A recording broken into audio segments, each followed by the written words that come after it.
Well, thank you very much, ladies and gentlemen. It's a great honor. And last night's debate was fun. It was different. It got wonderful. There were a lot of good feelings in that room, and I think it's something, frankly, that the Republican Party needed. And today is something very, very special because Dr. Ben Carson was respected by everybody. Everybody wanted his endorsement, and everybody loves him and truly, truly admires what he's done. His life has been an incredible life. It's been a awe-inspiring life, and I just want to tell you that having his support really, I think it adds just total credence to what I'm trying to do and to what we're all trying to do. So I just want to introduce Dr. Ben Carson, special, special person, special man. Thank you very much. Okay. Thank you. Well, thank you, Donald. And, you know, this whole process, getting involved in the political process was something that I never particularly intended to do. But, you know, I listened to the people, and it was really all about the people, and it continues to be all about the people. You know, it's not about the Republican Party or the Democratic Party. It's about the people of America. And what I have been seeing recently is political operatives and parties once again trying to assert themselves and trying to thwart the will of the people. I find that that is an extraordinarily dangerous place to be right now. And, you know, I want the voice of the people to be heard. I want the political process to play out in the way that it should play out. And, you know, I think the Republican Party particularly would be very wise not to adopt let's stop this guy and let's promote this guy policy, but rather start thinking about what are the things that are going to be helpful for America. Right now, you know, we're in a process of going off the deep end. We're going off the cliff. We're fiscally irresponsible. We're hating each other. We're destroying ourselves. A house divided against itself cannot stand. We're failing to take a leadership position on the world stage. Now, some people have said, well, why would you get behind a man like Donald Trump? I'll tell you why. First of all, I've come to know Donald Trump over the last few years. He is actually a very intelligent man who cares deeply about America. There are two different Donald Trumps. There's the one you see on the stage, and there's the one who's very cerebral, sits there and considers things very carefully. You can have a very good conversation with him. And that's the Donald Trump that you're going to start seeing more and more of right now. And some people said, but, well, you know, he said terrible things about you. How can you support him? Well, first of all, we buried the hatchet. That was political stuff. And, you know, that happens in American politics. The politics of personal destruction, all that, is not something that I particularly believe in or anything that I get involved in. But I do recognize that it is a part of the process. We move on because it's not about me. It's not about Mr. Trump. It's about America. And this is what we have to be thinking about. I have found in talking with him that you know, there's a lot more alignment, philosophically and spiritually, than I ever thought that there was. And he will speak to that. But, you know, that actually surprised me more than anything, because I do recognize how a person's image can be greatly distorted, having been the victim of that. I probably understand it better than anybody. And I think as the American people who we are focusing on, as they begin to see the real individual there and those who are helping that individual, I think we're going to be comforted as a nation. You know, we have to start working together. We cannot allow the agents of division to continue to separate us. As a nation, our strength is our unity. And We just have to sort of ignore those people who are always trying to stir up strife. And I'm appealing to some degree to the media as well. You know, you're part of America too, and should be interested in strengthening our nation, not in creating divisions, not in creating conflicts all the time. If we start having that American attitude, that American spirit that made us great, that took us to the pinnacle in no time at all, believe me, everybody will benefit from that. We're also talking about how can we make America a place that's successful for everybody. You know, we have 330 million people. We're going to be competing with China with 1.4 billion, India 1.1 billion. We have to develop all of our people. You know, the people who are the downtrodden in our society, we're not doing those people any favor by patting them on the head and saying, there, you poor little thing, I'm going to take care of all your needs. What we need to be doing instead is concentrating on mechanisms to allow those people to climb out of a state of dependency and become part of the strength and fabric of this nation. That's what America is about. It's not about dependency. And it certainly isn't about socialism. You know, socialism is seen as the panacea by some who don't really understand it. I think a lot of young people think socialism is just being concerned about other people. That's not what it is. You know, it's cradle-to-grave government. And you let them take care of you, but you give them all of your money, you give them control of your life. They all end up looking the same way. A small group of elites at the top controlling everything, a rapidly diminishing middle class, and a vastly expanded dependent class. That is not what made America great. Donald Trump talks a lot about making America great, but it's not just talk, he means it. I'm going to be helping him. Others are going to be helping him. You know, one of the things that I've discovered in this country is we have some incredibly smart people. None of us knows everything. But when we begin to use those smart people effectively to accomplish the goals of America, you're going to see us once again begin to ascend to the pinnacle, to a much higher pinnacle than we've ever achieved before, and that's where America should be. Thank you so much.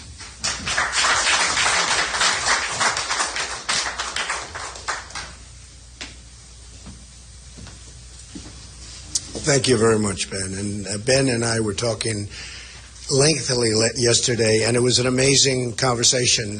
One of the things that I realized is his great love is education. And he was telling me things about education, and it was so right on, and it was so good, and it's such an important element for our country. And I said, Ben, congratulations. You just have to get involved with us with education, because our educational system in the United States, as you've heard from my speeches, we're ranked at the bottom of the pack worldwide, and yet we spend the most money per pupil, by far the most money. It's not even close. Second doesn't even exist. So Ben is going to get very much involved in that, and he's going to get very much involved in health care, where he's an expert. And even during the debates, I'd always know Ben, when it came to health care and talking about health, Ben was in really a class by himself. So it's such an honor to have Ben. He's a friend. He's become a friend, and I really appreciate the endorsement, Ben. Thank you. Any questions, folks? Yes. Mr. Trump. David first. Mr. Trump, two questions. First of all, did you guys sort of gently or formally apologize to each other for some of the nasty things you said to each other on the trail? Yeah, it's politics. Yeah, it is politics. It's tough stuff. It's a tough business. I used to think real estate in Manhattan was tough. This is like, it's a tough business, this politics. A lot of things happen in politics that don't happen anywhere else. Yeah, so we understand that. Go ahead. And secondly, sort of the question always comes up in big endorsements. Has there been any discussion between the two of you, Ben, or any promises made about a position for Dr. Carson in your administration? No. Either as a running mate, as Secretary of Health and Human Services? And I thought it was lovely, because when Ben called, he didn't say, oh, would you do this, would you do that? He just wants to help. And he feels strongly about what's happening. And you see the kind of crowds we get. We get crowds that are amazing and record-setting. I don't think there's ever been anything like it. Well, I mean, it's on the cover of every magazine. There's never been anything like it. So Ben sees that, and Ben's going to have a big, big part. I can tell you, Ben. Maybe Ben doesn't even know this yet, but Ben's going to have a big part. We want to keep that kind of talent. We're going to keep. Yes. Mr. Trump, do you see Mr. Carson, Dr. Carson, playing a policy role principally for your campaign or as a surrogate out on the campaign trail going places you're not going? And when he says there are two Donald Trumps, do you agree with that characterization?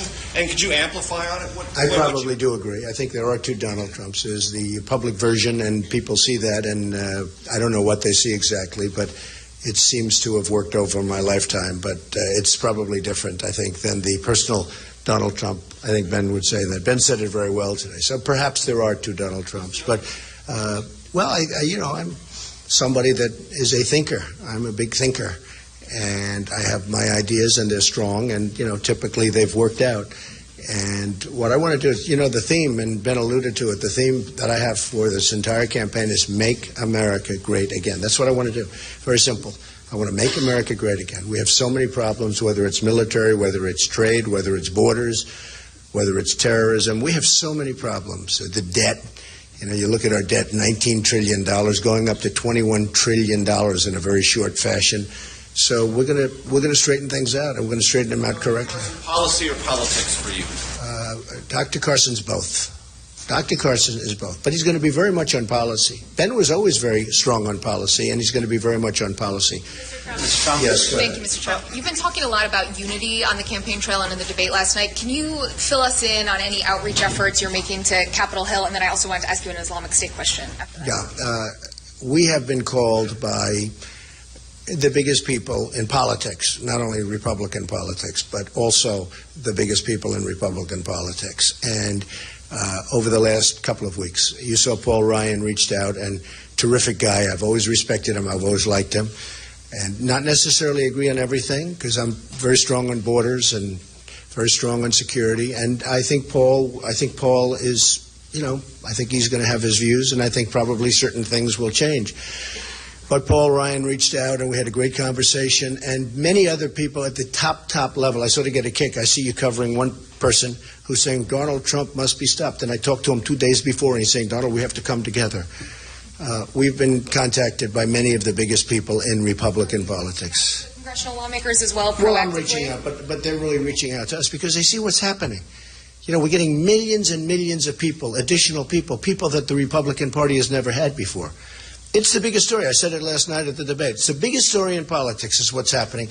We are having millions and millions of people come up and vote for the Republicans. They get out, they register Republican. I've had so many people tell me, I've never voted Republican in my life. I left the Democrats in order to register as a Republican so I could vote for you. Independents, Democrats, and you see it. We're up 65%, more than that.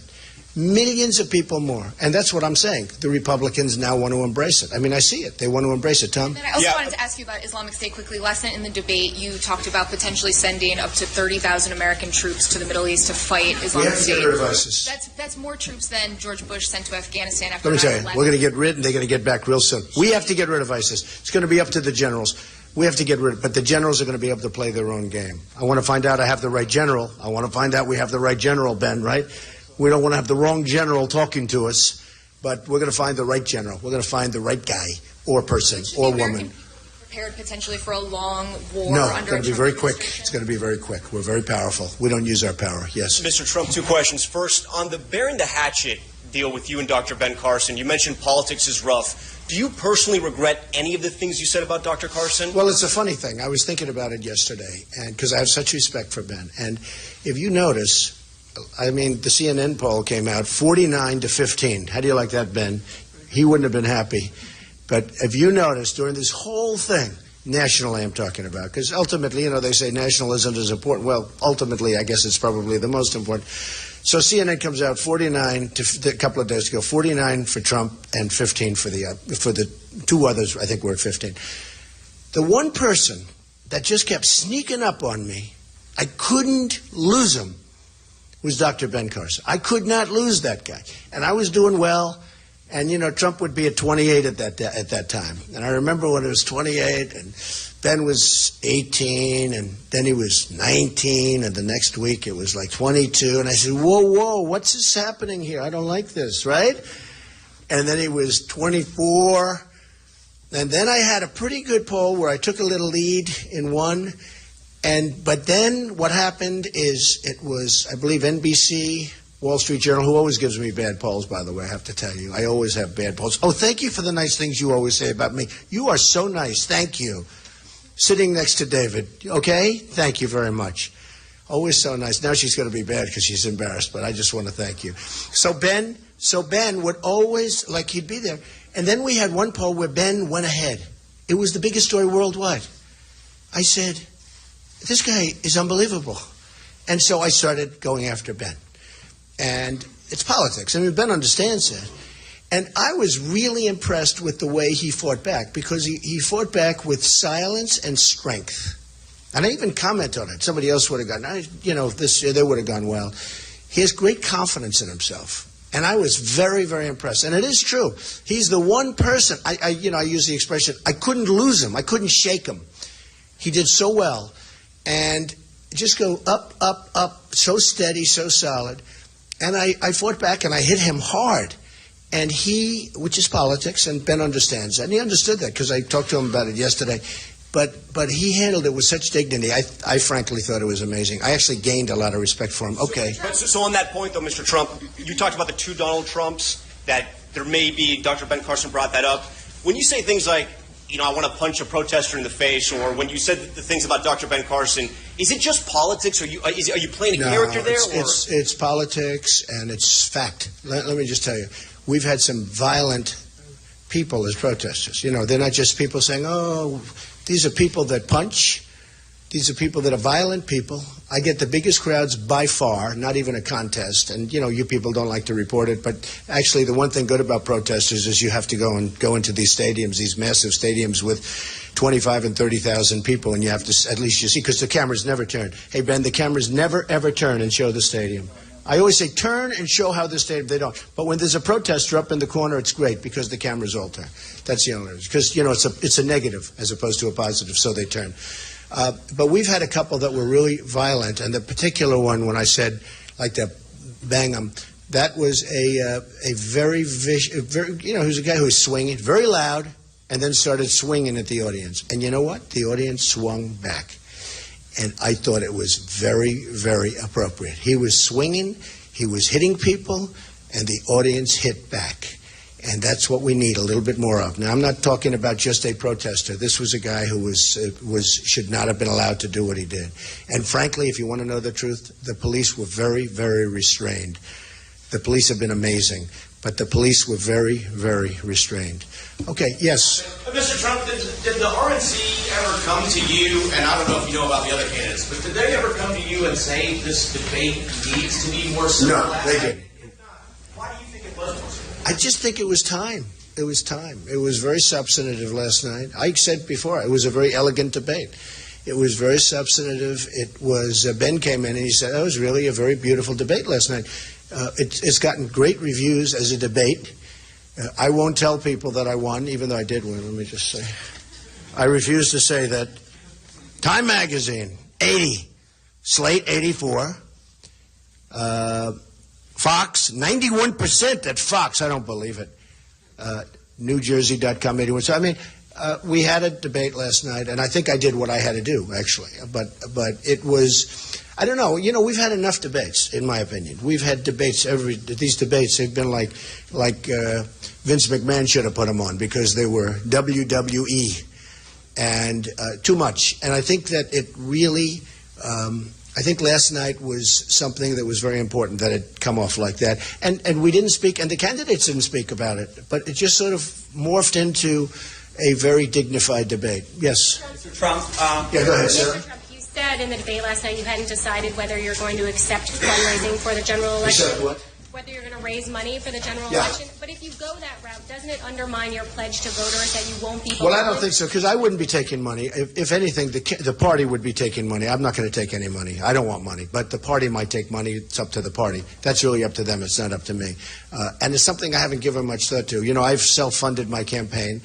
I put in, I guess I'll be in for $50, $60 million at a minimum. Right now, I am somebody that's a business person, and even when I don't, the money is sort of irrelevant, but I have a natural instinct to be a little bit careful with money because that's the way I am. That's the way we have to be with our country. I expect to have, tremendous amounts of money in this by the time we finish. I guess right now I'm into, you would know better than me, maybe $30 million, maybe more. But other people are in for $150 million and they're nowhere. They're out of the race. So I'm very proud of the race we've run. Somebody said, he's only been doing this for 8 months.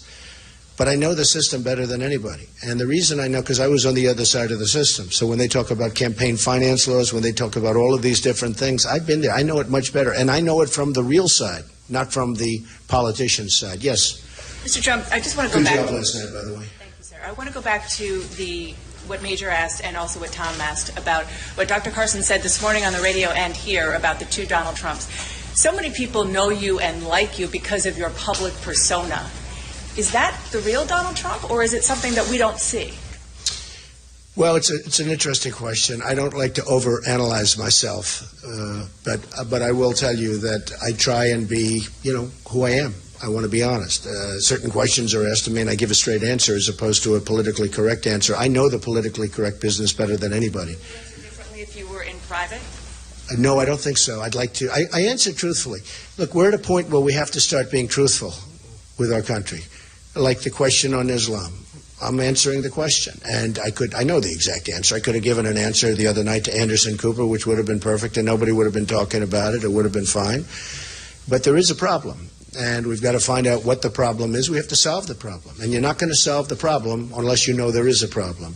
So I want to answer questions honestly and forthrightly, and even if I'm on a big stage with all of these tremendous numbers of cameras around, I have to answer honestly. It's the only way we're going to solve the difficulties of our country. Yes, go ahead. Just along the same lines, so why are there two Donald Trumps? Did you at some point make a conscious decision to behave differently in public? I don't think there are two Donald Trumps. I think there's one Donald Trump, but certainly you have, look, all of this, and you have somebody else that sits and reads and thinks. And I'm a thinker, and I have been a thinker. And perhaps people don't think of me that way because you don't see me in that forum, but I am a thinker. I thought it was very nice what Ben said, actually, because it is another side of me. I'm a very deep thinker. I know what's happening, okay?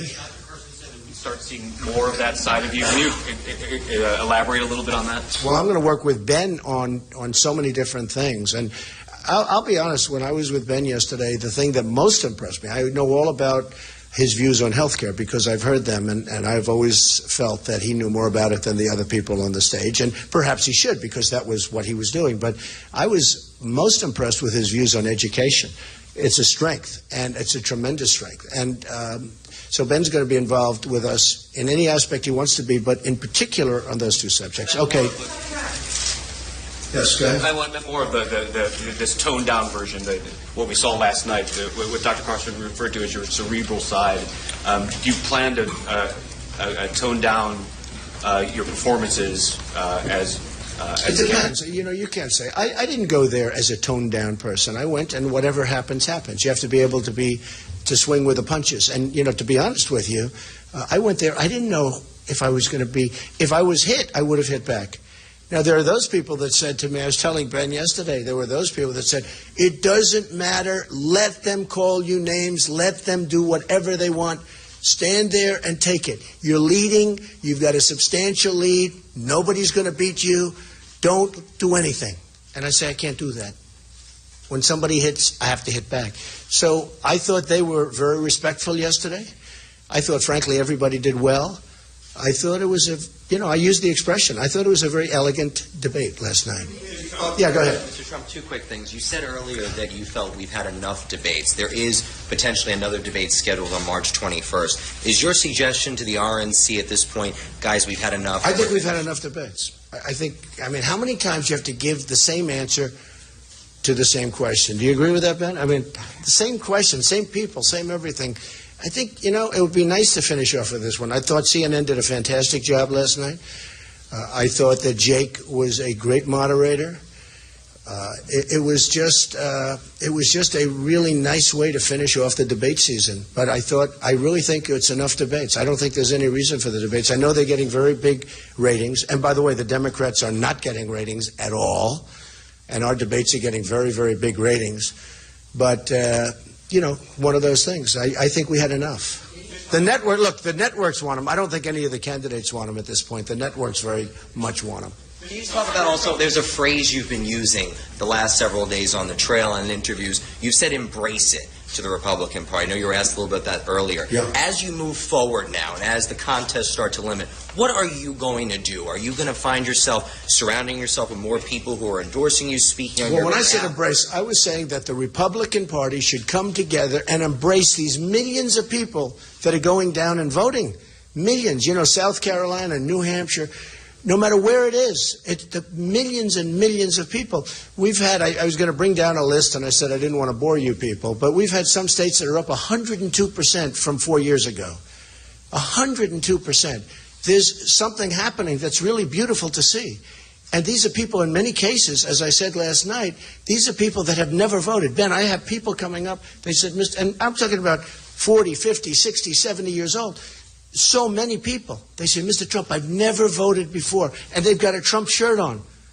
I mean, they never put a political shirt on in their lives. They weren't political people. They never had confidence in the people that they were voting for. They said, I have had literally, when I shake hands with people or when I sign autographs, people are saying, I've never voted before, Mr. Trump, but I am so proud to be voting. And some people go early voting. It's been an amazing thing.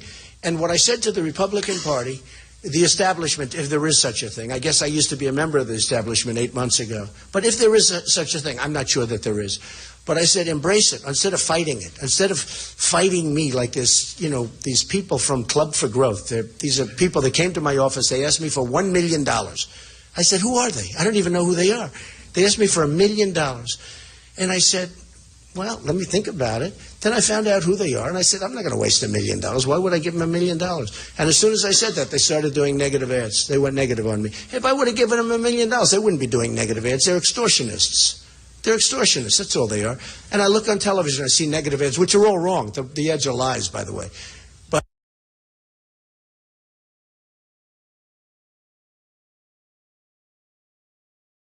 But I will win Michigan. That's not in the playbook for the Republican Party. I think I have a chance to win New York. That's not in the playbook. Can you imagine if you win New York? You know, they always talk about the 6 states you have to win, the Florida, Virginia, you know, just go down the line, Pennsylvania, Ohio. You have to win certain states. If you lose one of them, it's over for the Republican Party. The fact is, the structurally, it's much more difficult for somebody to get elected from the Republican Party. Everybody knows that. With me, I add a lot of states that aren't even in play for anybody else. I mean, I add all of the Rust Belt states. I own states that I will get states that are unbelievable, that are unthinkable for the Republican Party. And we should embrace it. All right, a couple of more and we'll go on. Mr. Trump, you said Dr. Carson over there would be handling education for you.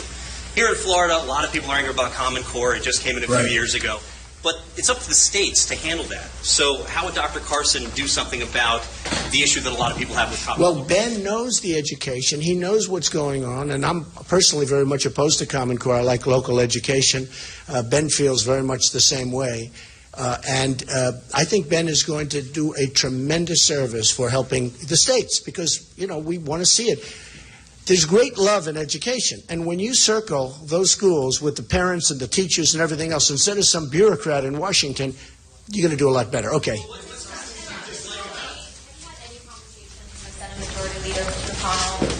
I have not yet. I'm sure I will, but I have not yet. I have not yet. What is your reaction to the news that Mitch McConnell has been advising vulnerable Senate Republicans on, you know, running away from you if you were the nominee? I'm sure that will change. Yeah. Do you think that the Republican Party leadership, those that are in Washington right now, are disconnected from the Republican base, the electorate? Is that who you're seeing as maybe potentially dividing, uniting the electorate against the party leadership? It's true. There's a big disconnection between the so-called leadership. I don't even know what the leadership is. I can't define the leadership because nobody knows what it is. But there's a big disconnect between the so-called leadership and the people. But the people, to me, are much more important because they're the ones doing the voting. That's why I'm standing up here today and other people aren't. Why do you think there is a disconnect? What are they not understanding about their The Republican Party lost its way. They've lost 2 elections that they should have won. Certainly the last election they absolutely should have won easily. That should have been an easy victory. In my opinion, much easier than the one we have coming up. And they lost. So the Republican Party lost its way. The Republican Party now, something has happened. Call it a miracle, call it whatever you want to do, but they're talking about it all over the world. It's the biggest story in all of politics. It's one of the big stories of the world. The millions and millions of people that are pouring into the Republican Party, not to the Democrats, to the Republican Party. And these are people that were disenfranchised. These are people that haven't had a pay increase in 20 years. These are people that have seen their jobs go to China and to Mexico and to Japan and to Vietnam and to every other country in the world but us. It's going to all end. It's going to end. What are you going to Believe say me, it's going to end. What are you going to say to Democratic voters if you get to the general election? Democrats, what are you going to say to them? Well, one of the things we're going to do, So you win a place yeah, like you. let me tell you about the Democratic voters, as you said. It's actually the Democrat voters. And I will tell you, one of the things we're going to do is we are going to get so many Democrats. That's already been proven. So many Democrats have come and signed registration forms for the primaries where they're voting for me. They left. They said they've never done this in their lives. You know, they had an expression, Democrats for Reagan, years ago. We're going to have Democrats for Trump, but it's going to be much bigger. We're going to get tremendous numbers of Democrats. I have people in Hollywood, friends of mine, saying, you know, everybody out there is voting for you, but they're not going to admit it. I say, why? Aren't you proud? No, because I have a tough stance on crime. I have a tough stance on borders. They all know I'm right, but they're liberal people. They don't want to admit it, but you know what? They're going to vote for Trump. Ted Cruz recently acknowledged that this could come down to the convention. If this does come down to a convention fight, what's your campaign doing? What are you doing to Well, I think we'll do it without a convention. I hope we're going to do it without going down into the convention, without having a fight. But I do feel, and I said it strongly, whoever has the most delegates at the end of this trip should win. What are you doing to prepare for the possibility? Well, I'll prepare, but I'm hoping to prepare. We're going to have I think, look, Ohio should be great for me because they're losing tremendous numbers of jobs. You've seen what's happened with the coal industry in Ohio. I think I'll beat John Kasich, yeah. I mean, John Kasich has been an absentee governor. He's been an absentee. He's been campaigning for he lived in New Hampshire. In fact, Chris Christie said that absolutely John Kasich was there much more than him, which is true. And John Kasich then went, as you know, to other states, to different states, very big in South Carolina. He was there. He didn't win. Didn't win in New Hampshire, right? Didn't win in Michigan. He guaranteed Michigan. He said, I will win Michigan. And I thought he said, you could correct me if I'm wrong, but I thought he said if I don't win Michigan, I'd drop out because Michigan's his neighboring state. And I won Michigan in a landslide. And he was living there. So John has been, not really there. And John's got some innate problems. He's very much in favor of Trans-Pacific Partnership, TPP.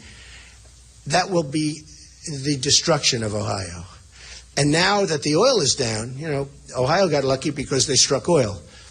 And the budget of Ohio went up more than any budget in the entire United States, higher than any budget. But they got lucky because oil was under their ground, as opposed to some states where they don't have the oil. Now that the prices of oil are down, Ohio's going to have a lot of problems. Okay, maybe one more, two more. Go ahead. Just to be clear, you're not going to be in Salt Lake City on March 21st for this next debate? I didn't know there was a next debate. I thought we had our next debate last night. No? They have yet another. Look, this has been a ratings bonanza. And I would do debates, frankly, if the networks agreed to give all of the money to the, let's say, to the wounded warriors or to the veterans. But the networks are making a fortune on these debates. The ratings for the debates are through the roof. But you know what? Can I be honest with you? I think it's time to end the debates. No, I didn't know about a debate in Salt Lake City. Yeah. Earlier, just to clarify, you said that you've been hearing mostly from Republicans like Paul Ryan, but have you personally reached out to anybody in the Republican Party, and do you think that's something... Well, I'd rather not say, but I've been hearing from virtually everybody in the Republican Party, and they're congratulating me, and they're saying we're going to get together. They want to embrace it. Look, these are not stupid people. These are very smart people. They want to embrace it. What are they going to do, take millions of these voters? Do you know that if you look at the polls, and people are telling me this every time, when I went to Nevada, which we won, and I went to, all of them, the people that work in the polling areas, they've been there for 20, 25 years. They love it. They do it. They're political people. Every single time I go, they say, Mr. Trump, we've never seen anything like this. You go to Nevada, they'd say, we'd stand here and the place would be empty all morning long, and now you'd have lines that are 5 blocks long. It's really been an amazing thing. Yes, ma'am, go ahead. Absolutely. So last night night on the debate stage, you said that trade is one of the areas on which you Right. diverge from the Republican Right. Party. Very, You've been very much discussing so. this a lot in the context of Ohio. So how would you say you differ on trade from Hillary Clinton? Well, Hillary's terrible on trade. First of all, she has no business instinct. She doesn't have the energy or the strength to get the right trade deals made. Let me tell you, you need strength, you need stamina, you need a lot to get these deals done. They come at you in waves. And to do these deals where they wrap them up and they put 12 countries in one, TPP as an example, I want individual trade deals with individual countries. Some deals we'll make that will be so good. Some countries treat us better than others. Some are worse. China will take advantage of TPP. It's not in it now, but believe me, they will come through the back door. They're watching it so closely. I have so many friends in China. I have great respect for China. I'm not angry at China. I'm angry at our people. We have a trade deficit with China this year, $500 billion. It's unsustainable. No, we're going to change our trade deals. We're going to make great deals. We're going to become a rich nation again. We cannot become a great nation until we become rich again. You know, we can't afford Social Security. We can't afford anything. I'm going to save Social Security. There are so many things we can do. It's going to go quickly, too. Okay, yes. Can we ask a quick question to Dr. Carson just about your decision to endorse Mr. Trump over Senator Cruz? You did indicate earlier in the week that you were open to endorsing one of the two. So why not Senator Cruz? Well, first of all, we had a lot of excellent candidates. I think any of the 17 candidates who were running could have done a fine job. But one of the real factors for me is what will happen if we allow the political operatives to succeed in their endeavor to stop Donald Trump. I think it would fracture the party irreparably, and it would hand the election to the Democrats. And they would get 2 to 4 Supreme Court picks, and America would be forever changed. And that's the big picture. It's a very big picture. It's not about me. It's not about Mr. Trump. It's about America. Why not Senator Cruz, ultimately? Because I feel that Mr. Trump is willing to do what needs to be done to break the stranglehold of special interest groups and the political class. Are there any remaining hard feelings towards Senator Cruz over what happened in Iowa? I've completely forgiven him. That's a duty one has as a Christian. Dr. Carson, you said throughout your life God has led you to your most important decisions. This truly is an important decision. Did God lead you to Donald Trump? I prayed about it a lot, and I got a lot of indications. People calling me that I haven't talked to for a long time saying, I had this dream about you and Donald Trump. I mean, it's just an amazing thing. But, you know, I also tend to think that the way God speaks to you is by giving you wisdom.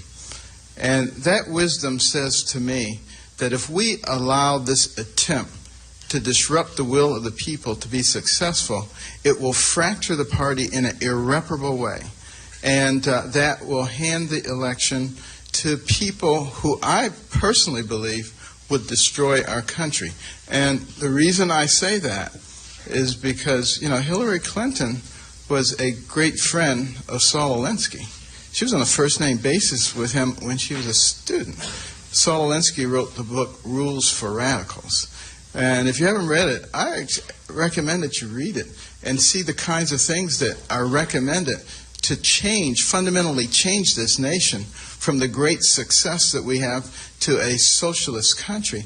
And the dedication page of that book says, dedicated to Lucifer, the original radical who gained his own kingdom. I don't want anything to do with anything like that. Dr. Carson, you talked about burying the hatchet. Did you have any kind of conversation with Mr. Trump like that with Senator Ted Cruz, and did he ask you for your endorsement? He did not specifically ask for an endorsement, but he did apologize, said that, you know, he wasn't really aware of what was going on. He didn't agree with it. Why Mr. Trump over Ted Cruz? Dr. Carson, you said just a week ago today at CPAC that you were endorsing We the People, and it sounds as if in that intervening time between then and now you've evolved And the central focus, what I hear you saying is the effort to stop Donald Trump is what motivated you to endorse him. Is it Donald Trump's qualities for the presidency or this movement against him that puts you where you are right now? It's about we the people. We need to empower the people. That is not going to be done through politics as usual, be that Republican politics as usual or be that Democrat politics as usual. It requires somebody who's a bit of an iconoclast, but someone who has the ability to listen and to make wise decisions. Do you think that, going back to what Mr. Trump said about embracing these people, you had a lot of evangelicals come out to a lot of rallies in Dayton when you were there, when I was there. Do you think that people will be representative of the American people, and do you think you can help bridge the gap with those evangelicals as well as with people of color now that you're endorsing Mr. Trump? Well, I hope that we can bridge the gap with everybody. All the policies that I have ever talked about, and Mr. Trump is going to be on board with this too. We talk about things that are good for everybody, not for this group or that group. The whole concept of picking and choosing winners and losers is something that I think is antithetical to what we believe, don't you? And that simply would not happen with a Trump administration. We would be looking at ways to do things that benefit all Americans, that create an equal playing field, equality of opportunity. That's what we're looking for. And that doesn't mean that we're not sensitive to people who are downtrodden. In fact, we're very sensitive to people who are downtrodden. And we'll be putting in place things that will allow those people to ascend. Many people have been placed in a position of dependency for generations. They don't even recognize what's going on. We have to change that. Carson, do you see Carson? Over of Latin American countries, what are you doing to reverse that situation? We are fighting in the Middle East, but they are now in our neighborhood.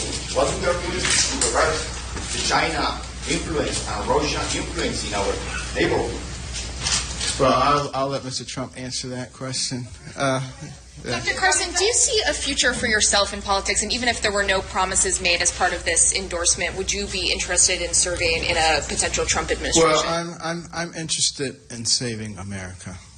My concern is our posterity, all the people who are coming after us. And we are destroying any possibility of the American dream for them with the policies that we're doing. So I would be very interested in helping to achieve the goal of saving America and making it great. Absolutely. Dr. Carson, you talk about two Donald Trumps. Oh, Catherine, I didn't notice that was you. Nice to see you. You talk about two Donald Trumps, the one we see in public, the one we see in private. Does that worry you for the American voters? Should the voters know that second Donald Trump, and then as that relates to you, you and Mr. Trump have sparred on a number of issues, whether it's Muslim database, whether it's religion. Are we now seeing a second Dr. Carson with this endorsement? I don't think so. But my point being that there's a different persona. Some people have gotten the impression that Donald Trump is, this person who is not malleable, who does not have the ability to listen and to take information in and to make wise decisions. And that's not true. Now, you might get that impression from, looking at debates and looking at some of the public appearances, but he's much more cerebral than that and a much more reasonable person than comes across. But as you well know, because you've heard me talk about it a lot, the media, they're very skillful at painting people certain ways. And it may not be who that person is at all. And that person can spend all of their time trying to change the media, or they can just move ahead. And I think he's decided he's just going to move ahead and focus the attention on the American people, not so much on the media. I think that's the right way to do it. Will you be campaigning with Mr. Trump? Will you be getting a campaign trail with him? We will do some campaigning together, absolutely. And you said you would be interested in and the last question? You would be interested in being a part of a potential Donald Trump administration. Have you been promised a running mate slot or a VP slot in exchange for this endorsement? We have not talked specifically about a role other than being involved in helping formulate policies and trying to make America great. That's the real key. And as was said by many, it is great, but it is nowhere near as great as it can be. And a lot of the things that are in place and that have been in place and growing over the last few decades have led us to a place of incredible stagnation. We don't need to be there. And if we once again begin to embrace those policies that will create the atmosphere for entrepreneurial risk-taking and capital investment, you will see an explosion like nothing you've ever seen before. We simply haven't been doing that. I don't think it's going to be that hard. And I don't think Mr. Trump thinks it's going to be that hard either. So thank you all very much. Thank you very much. Great honor. And go outside. We have coffee and drinks. Enjoy yourselves. Thank you.